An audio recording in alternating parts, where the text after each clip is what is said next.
នៅប្រទេសចិនកំពុងតែផ្ទុះការពេញនិយមឬក៏គាំទ្រខ្លាំងមែនទែនទាក់ទងជាមួយនឹងរបស់លម្អមួយប្រភេទដែលកំពុងតែ viral ខ្លាំងមែនទែនបាទលក់ដាច់ខ្លាំងដោយសារតែនេះគឺជាមុខរបរមួយប្រភេទដែលគាត់កែច្នៃខ្លួនឯងបងប្អូនដោយសារតែនេះគឺជាផ្សិតលីងជឺនៅពេលដែលគាត់បដិសេធលីងជឺនឹងដុះមកបែបនេះបងប្អូនអរគ្នាវាទួយៗណាហើយគាត់ក៏អាចកាត់បំណែកផ្សិតហ្នឹងយកមកតគ្នាបន្ទាប់ពីតគ្នាអស់រយៈពេល10ទៅ20ថ្ងៃបាទផ្សិតលីងជឺវាខុសពីផ្សិតផ្សេងទៀតណាទោះបីកាត់ហើយក៏ដោយឲ្យតែដាក់តគ្នាវិញគឺវានឹងធ្វើការលូតលាស់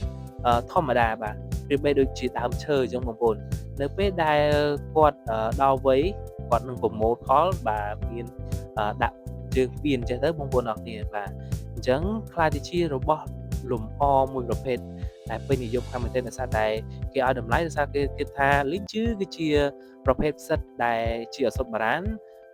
ពូកែស័ក្តិសិទ្ធិបាទហើយវាស្រស់ស្អាតផងនៅពេលដែលកែច្នៃបែបនេះទៀតគឺកាន់តែស្រស់ស្អាតទៀតដែរបងប្អូនហើយផ្សិតនេះគឺមិនងាយងាប់នោះទេបងប្អូនអរគ្នាទោះបីងាប់ក៏វាក្រៀមបាទក្រៀមបីដូចជាឈើងាប់អញ្ចឹងបាទអញ្ចឹងអាចទុករក្សាទុកនៅក្នុងផ្ទះបានរាប់សិបឆ្នាំបាទពិតជាល្អខ្លាំងមែនទែនមើលទៅគឺស្រស់ស្អាតខ្លាំងមែនទែន